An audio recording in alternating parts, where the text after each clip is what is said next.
आप देख रहे हैं पब्लिक टाइम्स। आइए जानते हैं गोपालगंज की खास खबर। गोपालगंज व्यवहार न्यायालय के सीजेएम 1 अदालत ने बैकुंठपुर विधानसभा के पूर्व राजद विधायक प्रेम शंकर यादव के खिलाफ मानहानि मामले में समन जारी किया है। अदालत ने उन्हें व्यक्तिगत रूप से उपस्थित होने का आदेश दिया है। मामला वर्ष 2022 में सोशल मीडिया पर दिए गए एक विवादित बयान से जुड़ा हुआ है। बताया गया कि 17 अक्टूबर 2022 को तत्कालीन विधायक प्रेम शंकर यादव ने वर्तमान शिक्षा मंत्री मिथिलेश तिवारी पर नारायणी रिवर फ्रंट निर्माण में 40% कमीशन लेने का आरोप लगाया था। साथ ही उन पर जातीय वैमनस्य फैलाने जैसे गंभीर आरोप भी लगाए गए थे।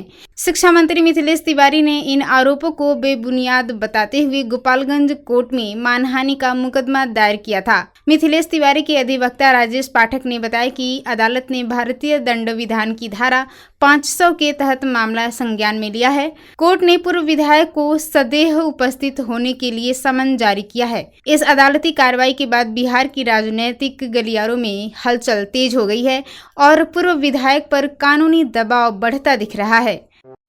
ये वर्ष 2022 में तत्कालीन आरजेडी एमएलए प्रेम शंकर यादव ने भाजपा नेता मिथिलेश तिवारी पर बहुत ही गंभीर आरोप लगाया था और यह सोशल मीडिया पर बयान दिया था कि मिथिलेश तिवारी ने नारायणी रिवर फ्रंट के निर्माण में कमीशन लिया है, जिससे पटना और दिल्ली में अपना फ्लैट खरीदा है, और कुछ जातिगत आरोप भी लगा करके बयान दिया था, जिससे समाज में जातिगत विद्वेष फैलने की संभावना थी।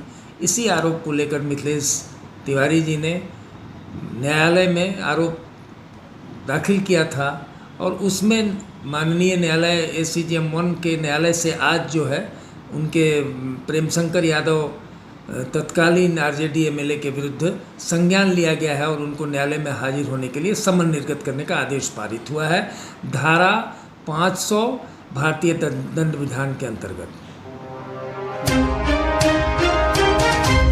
गोपालगंज के बैकुंठपुर प्रखंड स्थित डुमरिया घाट में बिहार सरकार के शिक्षा मंत्री सह स्थानीय विधायक मिथिलेश तिवारी ने लगभग 6 करोड़ रुपए की लागत से बनने वाले विद्युत एवं परंपरागत शवदाह गृह का भूमि पूजन किया। इसके साथ ही करीब 3 करोड़ 50 लाख रुपए की लागत से बनने वाले आधुनिक स्टेडियम निर्माण कार्य का भी शुरुआत किया गया। कार्यक्रम वैदिक मंत्रोच्चार और पूजा अर्चना के साथ संपन्न हुआ, जिसमें प्रशासनिक अधिकारियों, जनप्रतिनिधियों और बड़ी संख्या में ग्रामीणों की मौजूदगी रही। अपने संबोधन में मंत्री मिथिलेश तिवारी ने बताया कि बिहार सरकार राज्य में आधारभूत सुविधाओं के विकास के लिए लगातार कार्य कर रही है। उन्होंने बताया कि आधुनिक तकनीक से लैस विद्युत शवदाह गृह बनने से लोगों को सम्मानजनक अंतिम संस्कार की सुविधा मिलेगी और पर्यावरण संरक्षण को भी बढ़ावा मिलेगा। वहीं परंपरागत शवदाह गृह धार्मिक परंपराओं को ध्यान में रखकर बनाया जाएगा। मंत्री ने कहा कि आधुनिक स्टेडियम बनने से ग्रामीण क्षेत्रों के खिलाड़ियों को बेहतर खेल सुविधाएं मिलेंगी और युवा राज्य एवं राष्ट्रीय स्तर पर अपनी पहचान बना सकेंगे। कार्यक्रम में मौजूद लोगों ने क्षेत्र में हो रहे विकास कार्यों पर खुशी जताई और मंत्री का स्वागत किया। देश के माननीय प्रधानमंत्री आदरणीय नरेंद्र मोदी जी के आशीर्वाद से 2020 के मई में हमने इस योजना की स्वीकृति भारत सरकार से कराई थी। नमामि गंगे के माध्यम से 4 करोड़ 58 लाख रुपए उस समय स्वीकृत थे। इसका टेंडर भी एक एजेंसी को मिल चुका था। वह एजेंसी यहां आई और काम शुरू भी नहीं किया और बीच में छोड़ के भाग गया। बाद में उसे बुडको के एमडी अनिमेश पराशर द्वारा उसे ब्लैकलिस्टेड किया गया और इसका फिर से रीटेंडर किया गया। रीटेंडर की सारी प्रक्रियाएं पूरी हो चुकी हैं, एजेंसी तय हो चुकी है और आज भूमि पूजन करके और इसके रास्ते में आने वाले सभी अड़चनों को दूर कर दिया। देखिए, यहाँ जो हमने रिवर फ्रंट बनवाया, रिवर फ्रंट के बगल में एक बहुत शानदार कम्युनिटी हॉल बनने जा रहा है। आपने देखा होगा, काम नहीं चलते। आगे के दिनों में मंदिर भी यहाँ बनने वाला है, बहुत विशाल मंदिर जो आप सोचे नहीं होंगे। इन सब चीज़ों का देखरेख करने के लिए पर्याप्त मात्रा में मैन पावर की व्यवस्था यहाँ की जाएगी और वो अगले 3 महीने में इसको करके और हम लोग शुरू कर देंगे। गोपालगंज के जादूपुर थाना क्षेत्र के कटघरा गांव के पास गंडक नदी से 16 वर्षीय किशोर का शव बरामद होने से इलाके में सनसनी फैल गई। मृतक की पहचान गोपालगंज नगर थाना क्षेत्र के परसमा गांव निवासी दिलीप उपाध्याय के बेटे अमन उपाध्याय के रूप में हुई है। पुलिस ने शव को कब्जे में लेकर पोस्टमार्टम के लिए सदर अस्पताल भेज दिया है और मामले की जांच शुरू कर दी है। बताया जा रहा है कि अमन अपने परिवार के साथ दिल्ली में रहता था और एक सप्ताह पहले रिश्तेदार के गृह प्रवेश कार्यक्रम में शामिल होने गोपालगंज आया था। 22 मई को वह दिल्ली जाने की बात कहकर घर से निकला था। उसने पिता से 1100 रुपए लिए और बाद में फोन कर बताया कि वह ट्रेन नहीं बल्कि बस से जाएगा। इसके बाद देर शाम तक घर नहीं लौटने से परिजनों की चिंता बढ़ गई। लगातार संपर्क करने की कोशिश के बावजूद उसका फोन नहीं लगा। अगली सुबह अमन का शव गंडक नदी से बरामद हुआ। परिजनों ने हत्या की शंका जताते हुए कहा कि अमन की बेरहमी से हत्या कर शव को नदी में फेंका गया है। पुलिस ने मामले की गंभीरता को देखते हुए अमन के साथ गए 7 दोस्तों को डिटेन कर पूछताछ शुरू कर दी है। हालांकि दोस्तों का कहना है कि अमन तरबूज लाने के लिए नदी पार गया था और गहरे पानी में चले जाने से डूबकर उसकी मौत हो गई। जादूपुर थानाध्यक्ष ने बताया कि पोस्टमार्टम रिपोर्ट आने के बाद ही मौत के सही कारणों का खुलासा हो सकेगा। चलिए, क्या मामला बा, कहाँ के आप, कैसे का होइल बा? कल के 11 बजे से हमार लड़का लापता बा। आई घरे आइल 10:30 बजे तो बोलस कि हमके पैसा द लोगिन, हमके मतलब मोबाइल के किस्त जमा करे के बा। तो भइल कि 2-3 दिन रुक जा, पैसा दियाई तो अपन जमा कर लिया। तो ये फिर भी पैसा मांगलस तो 1100 रुपया एक मम्मी के लगे रहे। तो मम्मी ओकर देलस कि ले जाओ 1100 रुपया, तो दिल्ली चल जाओ तो परीक्षा बा काल। तो बोलस कि ठीक बा, हम जाता नहीं, दिल्ली जाए हम भी पूछे उसे कि दिल्ली जाएगा कि नहीं। बोला हाँ जाना है, 1:30 बजे ट्रेन से सिवान से जाऊंगा मैं। तो 1100 रुपया उसको दिया गया भाड़ा के लिए और वो पैसा लिया। उसके बाद 10 मिनट के बाद किसी का फ़ोन आया उसके मोबाइल पे। तो हमने बोला कि कहाँ जा रहा है, तो बोल रहा है कि अभी आ रहा हूँ। मम्मी को बोला कि मेरा बैग पैक कर देना, मैं अभी 1 घंटे में आ रहा हूँ। उसके बाद वो बोल के निकल गया और निकल गया। उसके बाद फिर वो घर नहीं है।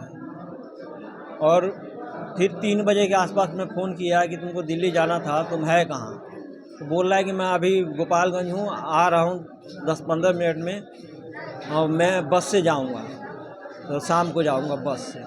उसके बाद ये मतलब नहीं आया, शाम को भी नहीं आया। 10-11 बजे तक ये इसको देखे हम नहीं आया। कितने बजे मालूम चला कि आपका लड़का कब? ये हमको सुबह में 7:30 बजे के आसपास मालूम चला। हमको मतलब हमारे भैया फ़ोन करके हमको बताया कि ऐसी ऐसी दुर्घटना हुई है, तुम्हारा लड़का सरकारी हॉस्पिटल में है और पानी से नदी में डूब के मरा है। लेकिन हमको ऐसा नहीं लग रहा है कि मतलब वैसा कुछ हुआ होगा, क्योंकि वो मरने वाले में से लड़का नहीं था। वो लड़ता झगड़ता, किसी से भी कुछ भी कर लेता, लेकिन खुद ब खुद खुदकुशी नहीं करता होगा। मेरे को बस इतना ही जानकारी चाहिए कि मेरा लड़का मतलब कैसे, क्यों, मतलब कौन लेके गया, किस लिए लेके गया और उसके साथ ये लोग किए क्या। जिनके साथ गए तो वो लड़के कहाँ के हैं? कुछ लड़के गांव के हैं, कुछ लड़के इधर उधर के होंगे। एक्चुअली मेरे को कुछ कितने लड़कों के साथ पता है, वही 6-7 लड़के होंगे, 7-8 लड़के। तो बताया जा रहा है जैसे डूबने से मौत हुई है। हाँ, बताया जा रहा है डूबने से मौत हुई है, लेकिन मेरे को नहीं लग रहा है कि वो डूबने से मरा है। इस पे मैं चाहता हूँ कि सरकार कुछ ना कुछ मेरे बच्चे के लिए, हम तो देख ही नहीं पाए, मरने से पहले कुछ कहना चाहता हूँ। क्या लड़का का नाम आपका? अमन कुमार उपाध्याय, कहाँ घर होगा? पसरवा। कितने साल का लड़का था? लड़का 16 साल का, 10वीं क्लास में आप क्या पढ़ता। चाहते हैं, क्या मांग करते हैं? हमारा मांग है कि उसका मतलब पूरा बाकायदे बढ़िया से तहकीकात हो कि आखिर कारण क्या है, क्यों गया, कौन लेके गया, किस व्यू से लेके गया और 8 में से 1 वही क्यों मरा। 8 में से और 2 को भी तो मरना चाहिए था, एक वही क्यों मरा। डेड बॉडी कौन लेकर आया आपके लड़के का? डेड बॉडी वही लेकर आया है जो लेके गए थे। हम नहीं देखे कि कौन लेके आया, कौन नहीं लेके। पोस्टमार्टम हुआ है आपके लड़के का? नहीं, अभी नहीं, कुछ नहीं हुआ है। ठीक है, नाम बता दीजिए अपना। मेरा नाम दिलीप कुमार उपाध्याय है, घर पसरमा। गोपालगंज के सिद्धवलिया थाना क्षेत्र में 2 युवकों ने पुलिस पर मारपीट और धमकी देने का आरोप लगाया है। दोनों युवकों का इलाज सदर अस्पताल में चल रहा है। घटना देर रात की बताई जा रही है। पीड़ितों के परिजनों ने मामले की शिकायत वरीय पुलिस अधिकारियों से की है। जानकारी के अनुसार बुचिया मठिया गांव निवासी वारिस कुमार उर्फ उज्जवल कुमार अपने एक पड़ोसी के साथ दवा खरीदने के लिए सिद्धवलिया बाजार गए थे। आरोप है कि इसी दौरान सिद्धवलिया थानाध्यक्ष और पुलिस जवानों ने दोनों को पकड़ लिया और पूछताछ के बाद जबरन गाड़ी में बैठाकर थाना ले गए। युवकों का कहना है कि थाना परिसर में उनकी डंडों से पिटाई की गई और मुंह में पिस्टल डालकर डराया धमकाया गया। बाद में सुबह दोनों को छोड़ दिया गया। घटना के बाद घायल युवकों को इलाज के लिए सदर अस्पताल में भर्ती कराया गया है, जहां उनका उपचार जारी है। परिजनों ने एसपी विनय तिवारी को फोन कर पूरे मामले की जानकारी दी और कार्रवाई की मांग की गई। वहीं सदर एसडीपीओ 2 राजेश कुमार ने मारपीट के आरोपों से इनकार किया है। उन्होंने कहा कि पुलिस ने देर रात दोनों युवकों को घूमते हुए पकड़ा था। सुबह उन्हें परिजनों को सौंप दिया गया। पुलिस के अनुसार गाड़ी से उतरकर भागने के दौरान दोनों को हल्की चोटें लगी थीं। पुलिस द्वारा किसी भी प्रकार की मारपीट नहीं की गई है। नाम उज्जवल कुमार होगा। मेरा घर बुचिया मठिया सिद्धवलिया है। मैं श्री नंद किशोर प्रसाद का पुत्र हूँ। मैं 1:20 पे अपने मार्केट सिद्धवलिया बाजार में दवा खरीदने के लिए जा रहा था। पीछे से पुलिस की गाड़ी आई और हम लोगों से पूछी कि ये भाई रास्ता कहाँ जाता है।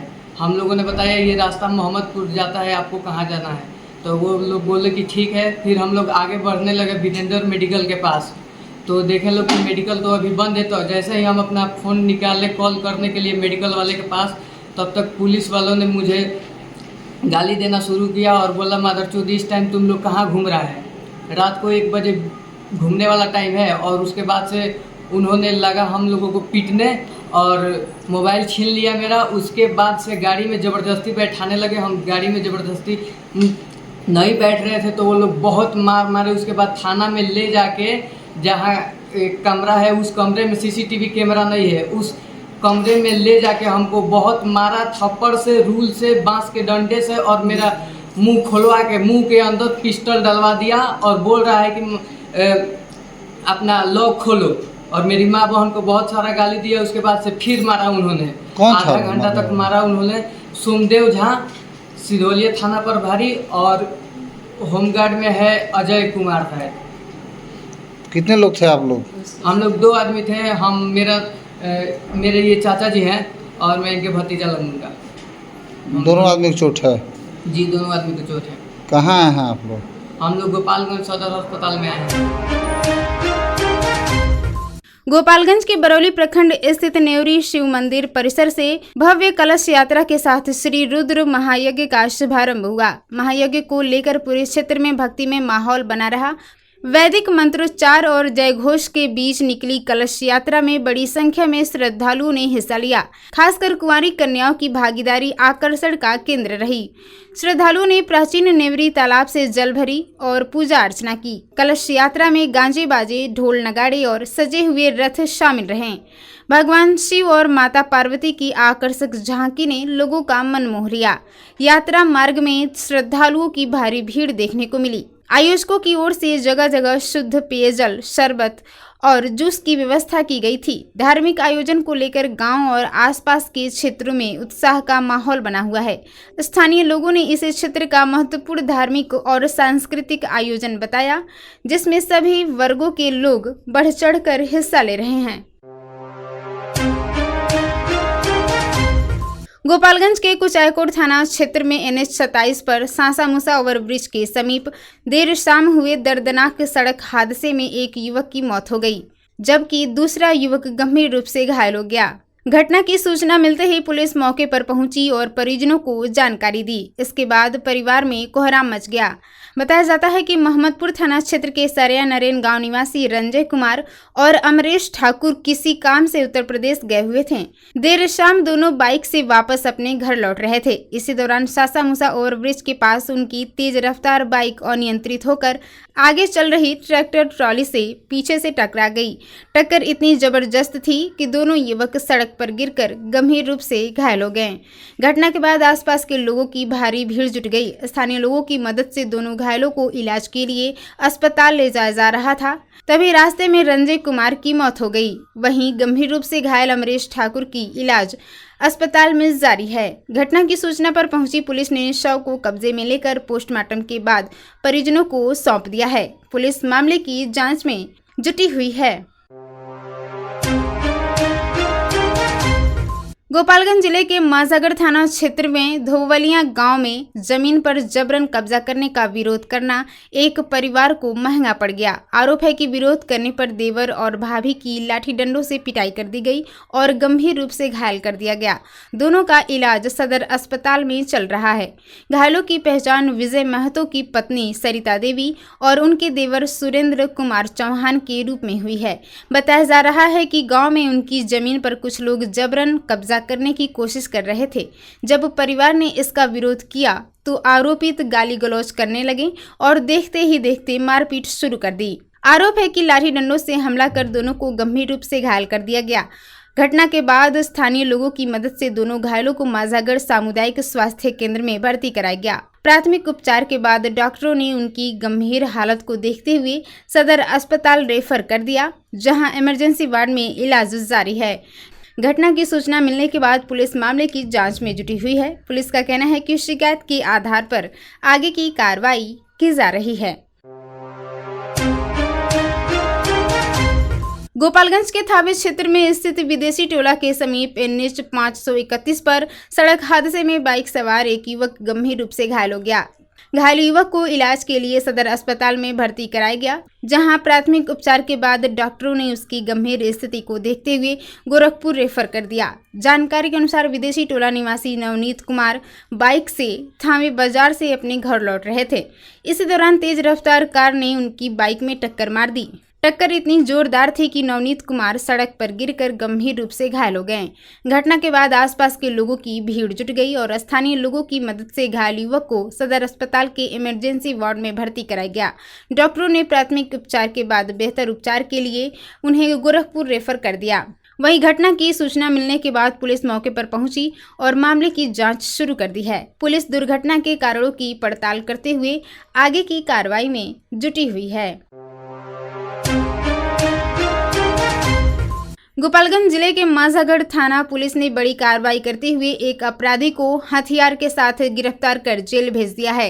पुलिस ने आरोपी के पास से एक पिस्टल, 5 जिंदा कारतूस, एक मैगजीन, एक धारदार चाकू और एक मोबाइल फोन बरामद किया है। पुलिस का दावा है कि आरोपी किसी आपराधिक घटना को अंजाम देने की फिराक में था। जानकारी के अनुसार माझागढ़ थाना प्रभारी निरंजन कुमार अपने पुलिस बल के साथ छितौली गांव के समीप वाहन जांच करने के लिए निकले थे। इसी दौरान उन्हें सूचना मिली कि सीवान जिले के बड़हरिया थाना क्षेत्र के मुसहरी गांव निवासी मानकी राम का पुत्र मुकेश कुमार हथियार लेकर शाहपुर बाजार में घूम रहा है। सूचना मिलते ही पुलिस टीम शाहपुर बाजार पहुंची। पुलिस वाहन को देखकर आरोपी भागने लगा, लेकिन थाना प्रभारी और पुलिस जवानों ने पीछा कर उसे पकड़ लिया। तलाशी के दौरान उसके पास से हथियार और कारतूस बरामद किए गए। पुलिस ने आरोपी के खिलाफ आर्म्स एक्ट के तहत प्राथमिकी दर्ज कर उसे जेल भेज दिया है। पुलिस का कहना है कि आरोपी से पूछताछ के आधार पर अन्य आपराधिक गतिविधियों की भी जांच की जा रही है। इस कार्रवाई के बाद क्षेत्र में अपराधियों में हड़कंप मचा हुआ है।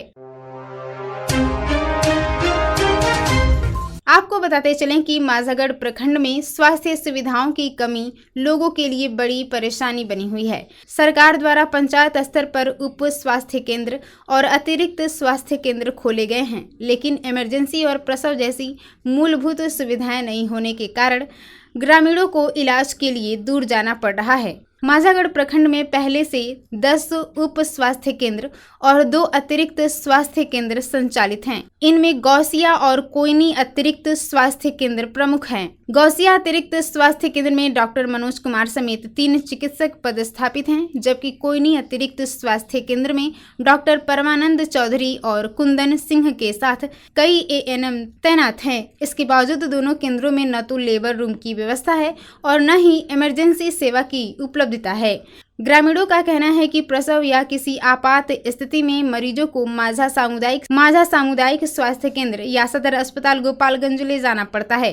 दियारा क्षेत्र से अस्पताल पहुंचने में काफी समय लग जाता है, जिससे मरीजों की परेशानी और बढ़ जाती है। स्थानीय लोगों ने सरकार और स्वास्थ्य विभाग से अतिरिक्त स्वास्थ्य केंद्रों में इमरजेंसी सेवा, लेबर रूम और जरूरी संसाधनों की व्यवस्था करने की मांग की गई है, ताकि ग्रामीणों को समय पर इलाज मिल सके।